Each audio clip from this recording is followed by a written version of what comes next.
Good evening and welcome to the National Press Club in Canberra for the 2010 Election Leaders Debate.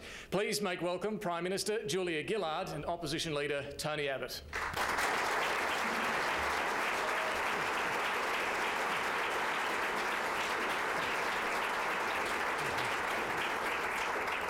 My name is David Spears. I'm the political editor of Sky News Australia, and tonight we have three of the country's best journalists on our panel to pose questions to the leaders. Please welcome Chris Ullman from the ABC, Laura Tingle from the Australian Financial Review, and Malcolm Farr from the Daily Telegraph.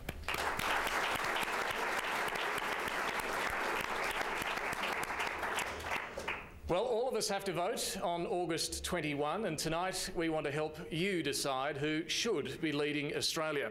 Both parties have agreed on a set of rules governing tonight's debate, but we want this to be a real debate as well, where we can hear what both of you stand for and the direction you'd like to take Australia in. Now, the opposition leader won the coin toss and decided to send Julia Gillard into bat first. So, Prime Minister, your opening statement.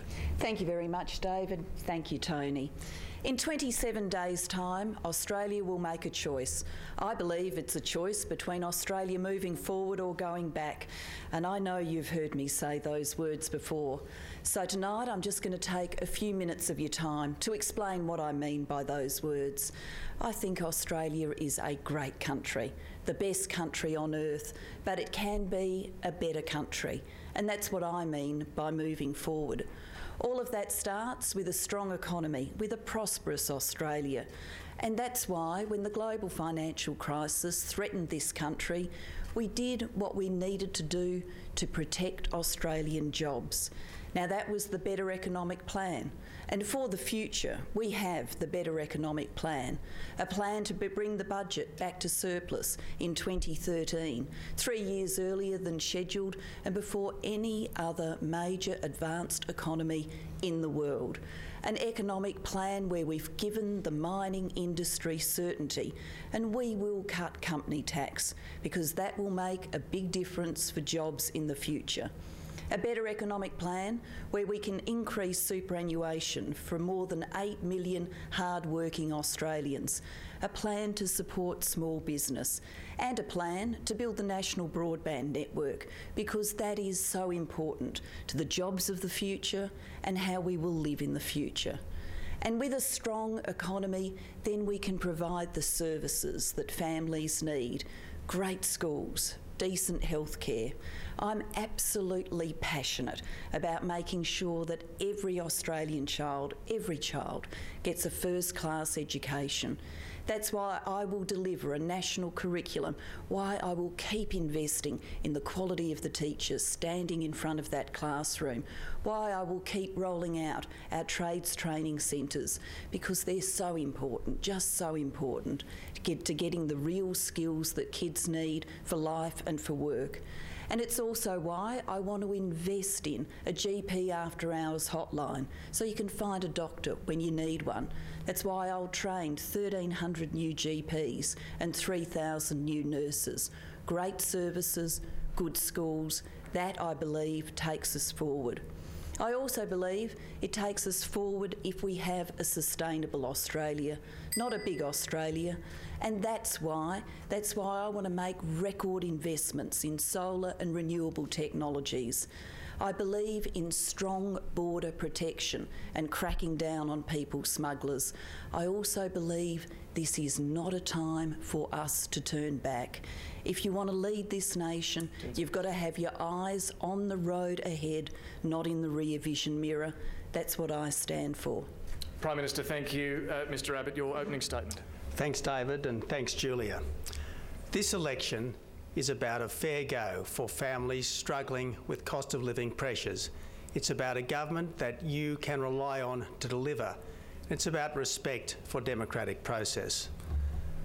My wife Margie and I know what it's like to raise a family, to wrestle with a big mortgage, with grocery bills and school fees. But I can deliver for Australian families because I have been a senior minister in an effective government. In government, I started the Green Corps for young Australians working with the environment.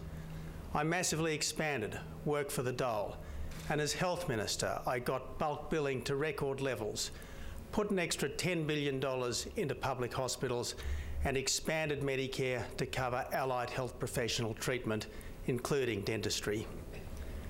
I tell people what I believe, and I can deliver.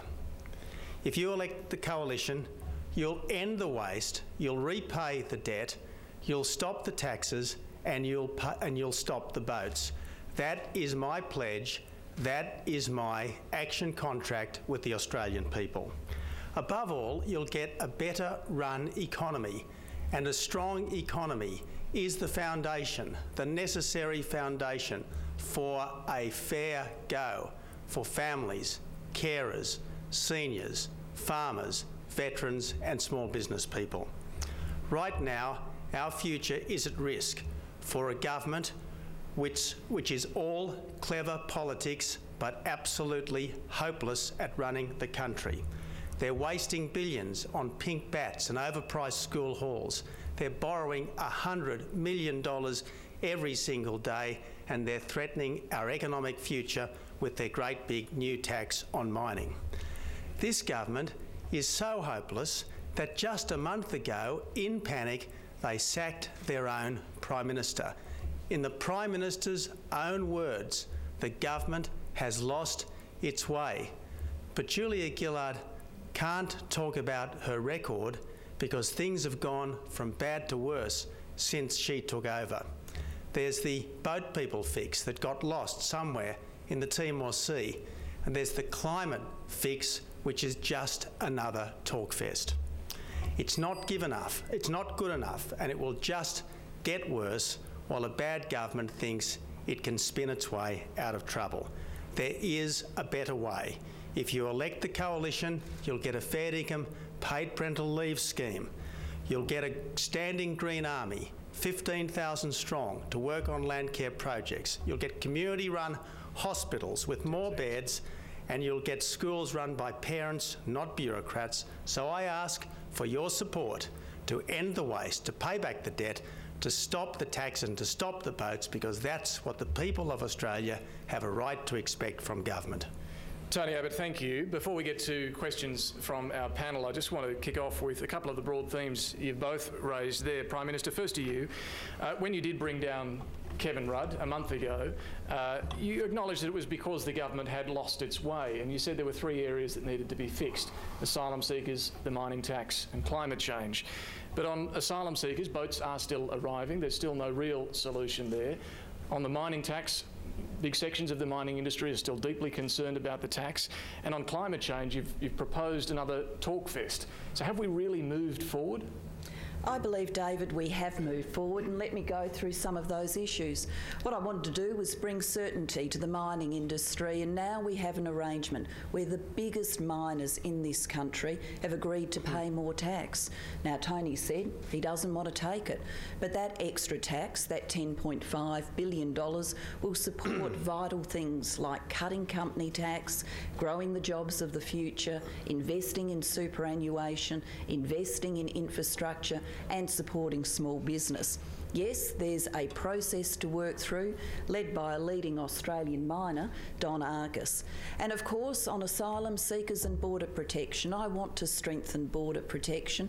I want to make sure we don't stop boats when they're in our waters. I want to make sure they don't leave foreign shores to get here.